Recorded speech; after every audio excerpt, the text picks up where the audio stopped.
49 fertility centre మీకు అందిస్తుంది కేవలం 899 రూపాయలకి ఫర్టిలిటీ అసెస్మెంట్ ప్యాకేజ్. సురేష్ గారు, ఇప్పుడు సువేందు అధికారి సీఎం అయ్యాక చాలా కీలకమైన నిర్ణయాలు, చాలా సంచలన నిర్ణయాలు, చాలా చర్చించుకునే నిర్ణయాలు తీసుకుంటున్నారని వార్తలు వస్తున్నాయి. అందులో ఒకటి నేను ఒకసారి చదివినిపిస్తే, మెట్రో ప్రాజెక్టు మళ్ళీ ప్రారంభించడం అదొకటి. ఆటో బస్సు యూనియన్ ఇన్ఫ్లుయెన్స్ని తగ్గించడంలో ఒక చర్యలు తీసుకుంటున్నారు. ఓపెన్ స్లాటర్పై కూడా కొంత చర్యలు తీసుకున్నారు. రోడ్స్పై నమాజ్ ఇష్యూని నియంత్రించడం కూడా కొంత అదొకటి చర్చ జరుగుతుంది. సివిల్ డిఫెన్స్ రిక్రూట్మెంట్ పై కూడా రివ్యూ ప్రారంభించడం, ఓబీసీ కేటగిరీలో చేర్చిన 75 ముస్లిం గ్రూపులపై కొత్త ప్రభుత్వం నిర్ణయం, ఆర్జీ కర్ కేసు, బెంగాల్ వైలెన్స్, బిస్వా బంగ్లా లోగో తొలగించి అశోక్ ఎంబ్లం తీసుకురావడం, ఇవన్నీ ఒక్కటేసారి నిర్ణయాలు. వీటిలన్నిటి మీద రివ్యూ చేయడం ఎట్లా దీన్ని ముందే ప్లాన్ చేసుకున్నారు. ఇదంతా అందరికి తెలుసు. ఫర్ ఎగ్జాంపుల్ మీరు చెప్పారు చూడండి, ఒక మెట్రో గురించి. అవును, చింగ్రహ్యత అని చెప్పి మెట్రో ఒక ఏరియా ఉంది. అవును, 1 కిలోమీటర్ ఎంతో అది గ్యాప్ ఉంది ఒకటి. అది ఫినిష్ చేస్తే మెట్రో లింక్ కంప్లీట్ అయిపోతుంది. చింగ్రహ్యత చేయనియట్లేదు. ఎందుకంటే అది చేస్తే ఈ రిక్షా వాడికి, ఈ ట్యాక్సీ వాడికి, బస్సు వాడికి బిజినెస్ పోతుంది. ఓకే. అండ్ మమతా బెనర్జీ వాళ్ళని సపోర్ట్ చేశారు. ఎందుకంటే వీళ్ళందరూ మళ్ళీ ఓట్ బ్యాంక్ 10%, ఓట్ బ్యాంక్ ఒకటి, 10% ఒకటి, డబ్బులు కూడా ఇస్తారు. మీరు బిలీవ్ చేయరు. మీరు ఈ ఎలక్షన్ రిజల్ట్ వచ్చిన తర్వాత మీరు కొన్ని వీడియోలు చూసుంటారు. ఇంటి నుంచి బయట గుంజి కొట్టారు అక్కడున్న మహిళలు. వాళ్ళ మీద చేసిన అత్యాచారాలు, వాళ్ళ ఫ్యామిలీ మీద చేసిన అత్యాచారాలు, అంత కోపం వచ్చి తర్వాత సువేందు అన్నారు, this is not the way to do it. Me complaint ఉంటే ఫైల్ చేయండి, వీ విల్ టేక్ యాక్షన్. కానీ ఒక మాబ్ లించింగ్ చేయకూడదు. ఇంటి నుంచి బయట తీసుకొచ్చి కొట్టారు చాలామందిని. అంత ఫ్రస్ట్రేషన్ ఉండే వాళ్ళకి.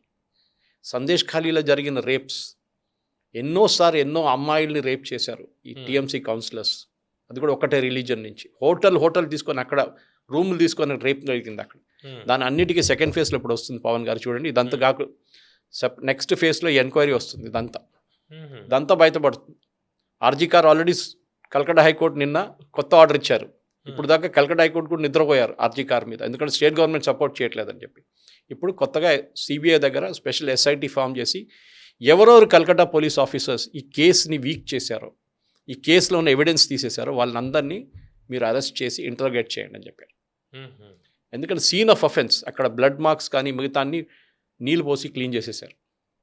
So there was no evidence left. ఇప్పుడు విశ్వ బంగ్లా అంటారు కదా, అక్కడ లోగో, విశ్వ బంగ్లా లోగోని తీసేసి అశోక్ ఎంబ్లం అంటే దీన్ని సింబాలిక్ నేషనలిజంగా చూడాలి మనం. ఇది నేషనలిజం అని కాదు. ఇప్పుడు బంగ్లాదేశ్ మమతా బెనర్జీ మెయిన్గా ఏంటంటే క్యాంపెయిన్ టైంలో కూడా మీకు గుర్తుంటుంది పవన్ గారు, ఆమె ఏం చెప్పేదంటే వీళ్ళు ఢిల్లీ వాళ్ళని తీసుకొస్తున్నారు, బీహారీ వాళ్ళని తీసుకొస్తున్నారు, యూపీ వాళ్ళని తీసుకొస్తున్నారు, మన బంగ్లా ఐడెంటిటీని తీసేస్తున్నారు.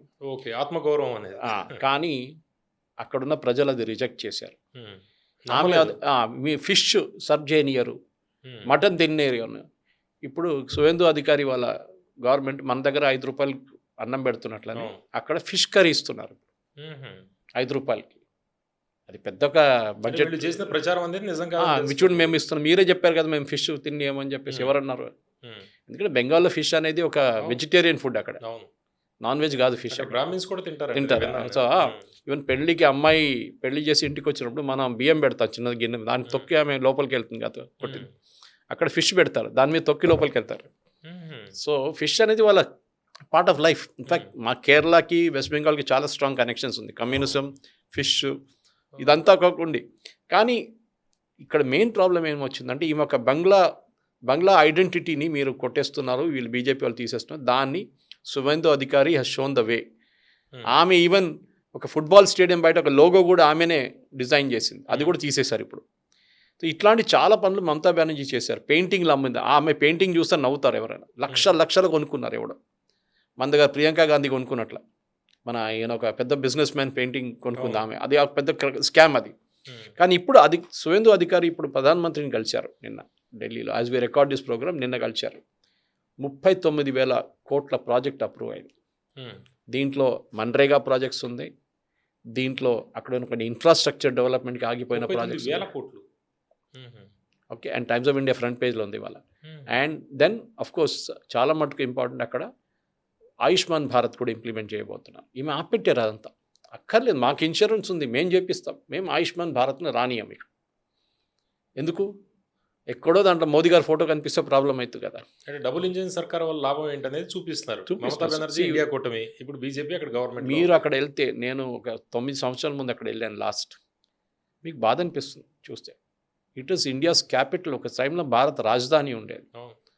అక్కడ గ్రేవ్ యార్డ్ ఫర్ ఇండస్ట్రీస్, అంతా శ్మశానం అయిపోయింది ఇండస్ట్రీస్కి. అక్కడ ఒకప్పుడు ఈస్ట్ ఇండియా కంపెనీ పారిపోయారు అక్కడి నుంచి అందరూ. Okay, Marco Rubio US secretary of state వాళ్ళు వచ్చారు. Event Calcutta. మనం అడగాలి ఉండే క్యాల్కటాకి ఎందుకు ఇచ్చారని. బికాస్ లోకంలో ఓల్డెస్ట్ కన్సులేట్, యుఎస్ కన్సులేట్ క్యాల్కటాలో ఉండే. ఆలోచించండి, అంత ఫేమస్ సిటీగా ఉండి, అంత ఫేమస్ స్టేట్గా ఉన్నది మొత్తం వీళ్ళు ఫినిష్ చేసేసారు. ఒక వందే మాత్రం బంకించంద్ర చాటర్జీ రాసిన వందే మాత్రం కూడా మొత్తం పాడనియరు వీళ్ళు. ఎందుకు? ఒక కమ్యూనిటీని ప్లీజ్ చేయడానికి. సో అది సువేందు అధికారి మార్చుకుంటూ వస్తున్నారు స్లోలీ. సో మీరు చెప్పినట్లనే కరెక్ట్, చాలా ఉన్నాయి. ఫర్ ఎగ్జాంపుల్, కల్కట్టా ఎయిర్పోర్ట్ లోపల ఒక మస్జిద్ ఉంది. ఎయిర్పోర్ట్ రన్వే పక్కన, ఆపరేషన్ 2 రన్వే పక్కన ఒక మస్జిద్ ఉంది. అక్కడి నుంచి తీయడానికి ఎన్నోసార్లు రిక్వెస్ట్ చేశారు, చేయట్లేదు. ఇప్పుడు సెంట్రల్ గవర్నమెంట్ దిగారు, స్టేట్ గవర్నమెంట్ దిగారు. అక్కడ మాస్క్ వాళ్ళతో మాట్లాడుతున్నారు, మీకు ఇంకో ప్లేస్లో ల్యాండ్ ఇస్తాం, మీరు అక్కడ వెళ్ళి మస్జిద్ కట్టుకోండి.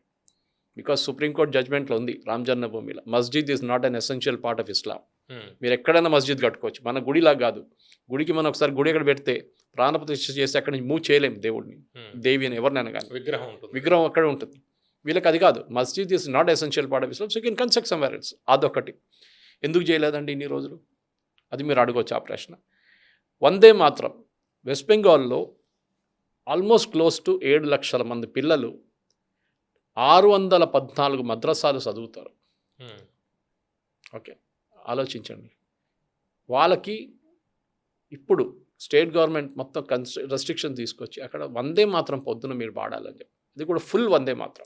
అది కాంట్రవర్సీ అవుతుంది కదా ఇప్పుడు. మీరు మొన్న కేరళలో, ఈవెన్ తమిళనాడు స్వేరింగ్ ఇన్లో కూడా పెద్ద కాంట్రవర్సీ చేశారు వీళ్ళు. కేరళ స్వేరింగ్ ఇన్లో కూడా మీరు చూసుంటారు, వీడియో చూడాల్సి ఉండే. స్వేరింగ్ ఇన్లో సడన్గా వందే మాత్రం స్టార్ట్ అయినప్పుడు వీళ్ళందరూ నిలబడ్డారు. ఎవరికి తెలియదు. బియాండ్ 1 స్టాండ్సా రాహుల్ గాంధీ కానీ ప్రియాంక గాంధీ అట్లా ఇట్లా చూస్తూ నిలబడ్డారు. ఇద్దరే పాడారు స్టేజ్ మీద.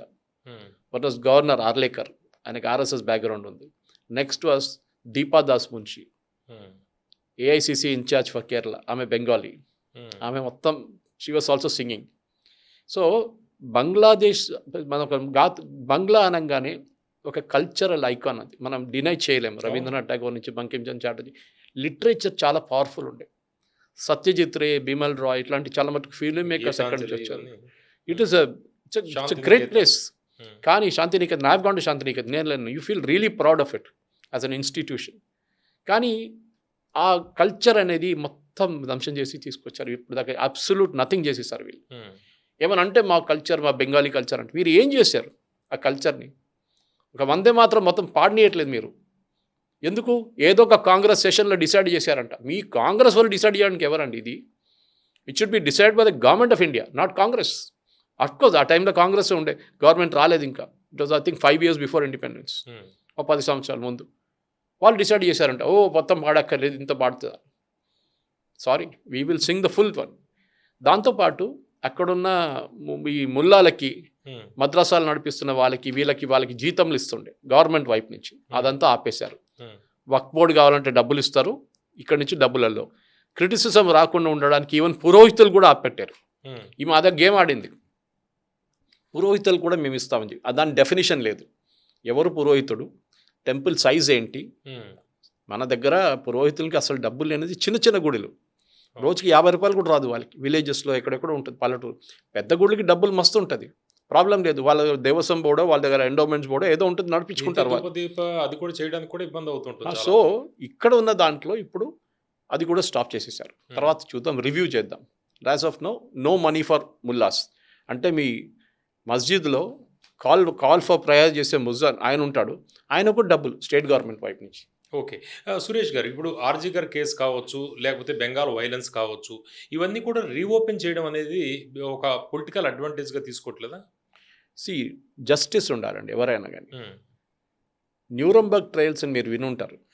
సెకండ్ వరల్డ్ వార్ తర్వాత జ్యూస్ని లక్షల మంది జ్యూస్ని ఈ గెస్తాపో వాళ్ళు చెప్పారు. అంటే జర్మన్ ఆర్మీ, హిట్లర్ కమాండ్లో. యుద్ధం అయిన తర్వాత ఒక స్పెషల్ ఏం చెప్తారు కమిషన్ పెట్టారు. ఉమ్, న్యూరంబర్గ్ ట్రయల్స్ అని ఈ ఎస్ఎస్ ఆఫీసర్స్ ఎవరెవరు ఉన్నారు జర్మన్ గెస్టాపో ఆఫీసర్ వాళ్ళందరినీ పట్టుకున్నారు, ట్రయల్ చేసేసారు, వాళ్ళని ఎగ్జిక్యూట్ చేసేసారు. ఫైరింగ్ స్క్వాడ్ కానీ ఉరి చేసేసారు. లేకుంటే జరగాల్సింది. ఆర్జీ కార్ ఆ రోజు అమ్మాయితో జరిగిన ఆర్జీ కార్ ఒకటే కాదు, సందేశకాలు తీయండి, 380 రేప్ కేసెస్ ఉన్నాయి మేజర్ వన్స్. ఇప్పుడు అదంతా బయటకు వస్తుంది. అదంతా చేసింది ఒకటే పార్టీ వాళ్ళు, తృణమూల్ వాళ్ళు. అండ్ వాళ్ళు డినై కూడా చేయట్లేదు. వాళ్ళ మీద కేసులు ఉన్నాయి, ఎఫ్ఐఆర్లు ఉన్నాయి, కానీ ఎఫ్ఐఆర్ ముందుకు జరగలేదు. ఎందుకంటే police was totally compromised. Park street అని చెప్పి కల్కటాలో ఒక చాలా మన దగ్గర బంజారా హిల్స్, జూబ్లీ హిల్స్ లాంటి ఏరియా అది. షాపింగ్, రెస్టారెంట్స్ అన్నీ ఉంటుంది, పబ్స్ ఉంటుందని. ఆ ఏరియాలో మొత్తం కబ్జా చేసుకున్నారు ఏరియా అంతా. అంటే ఫుట్పాత్ల మీద వీళ్ళది కబ్జా, ఒక కమ్యూనిటీ వాళ్ళది. మొన్న బుల్డోజర్ తీసుకొచ్చి కొట్టారు. ఇప్పుడు ఫస్ట్ టైం బుల్డోజర్ కనిపిస్తుంది కల్కటాలో. అది ఆ రోజు ఎలక్షన్ జరిగిన రోజు రిజల్ట్ వచ్చిన చూడు 4th Mayకి ఇది పెద్ద కాంట్రవర్సీ అయిపోయింది, కోర్టు దాకా వెళ్ళింది. ఎవరో 10-20 మంది యంగ్స్టర్స్ ఒక బుల్డోజర్ తీసుకొచ్చి కొట్టేశారు ఇల్లీగల్ బిల్డింగ్స్ అన్ని. చేయకూడదు టెక్నికల్. యోగి అంటున్నారు కదా సువేందు అధికారి. అది అప్పటిదాకా గవర్నమెంట్ ఫామ్ కాలేదు సార్. ఇంకా అప్పుడు కోర్టు స్టే చేశారు. న్యాచురల్ ఎందుకు చేశారు, కేసు రిజిస్టర్ చేయమన్నారు. కరెక్ట్, అది చేయాల్సింది మున్సిపల్ కార్పొరేషన్ వాళ్ళు చేయాలి. మనం ఇండివిజువల్గా వెళ్ళి బుల్డోజర్ తీసుకొచ్చి ఒక నీళ్ళు కొట్టలేము మనం. దానికి ఒక పద్ధతి ఉంది, నోటీస్ ఇవ్వాల్సి వస్తుంది, దాన్ని బట్టి హియరింగ్ ఉంటుంది, దాని తర్వాత డెమాలిషన్ నోటీస్ ఇవ్వాలి. కానీ అదేం జరగలేదు. బట్ ఒక మేజర్ చేంజ్ చూస్తున్నాం. Railway station, Howrah railway station, Sealdah railway station మొత్తం కబ్జా ఏరియా అంతా. ఇప్పుడు బ్యాండ్రాలో జరుగుతుంది, బాంబేలో ఒక చైన్ రియాక్షన్ లాగా జరుగుతుంది ఇప్పుడు. అంటే ఇన్ని సంవత్సరాల నుంచి పడిన కచరాని ఒకటేసారి సాఫ్ చేస్తున్నారు. దాని వ్యతిరేకంగా ప్రొటెస్ట్లు, దాని వ్యతిరేకంగా మీరు లీగల్గా చేయండి, మీరు ఇల్లీగల్గా చేయొద్దని చెప్పండి. మీరు ఏ పని చేసినా కానీ లీగల్గా చేస్తే ఎవ్వరు మిమ్మల్ని అడ్డుకోరు. కానీ ఇన్ని సంవత్సరాల నుంచి ఎస్పెషల్లీ లాస్ట్ 15 years నుంచి మీరు చేసిన ఇల్లీగల్ పని ఒక మాఫియా నడిపించారు వెస్ట్ బెంగాల్. ఆ మాఫియాని సువేందు అధికారి స్టెప్ బై స్టెప్ ఆయన దాన్ని డెమాలిష్ చేస్తున్నారు, ఇటుక బయటగా తీస్తున్నారు ఆ మాఫియాని. ఇప్పుడు చూడండి నెక్స్ట్ 6 weeksలో ఇంకా మార్పులు రాబోతుంది. మనం ఇంకో డిబేట్ కూడా చేసేదాన్ని.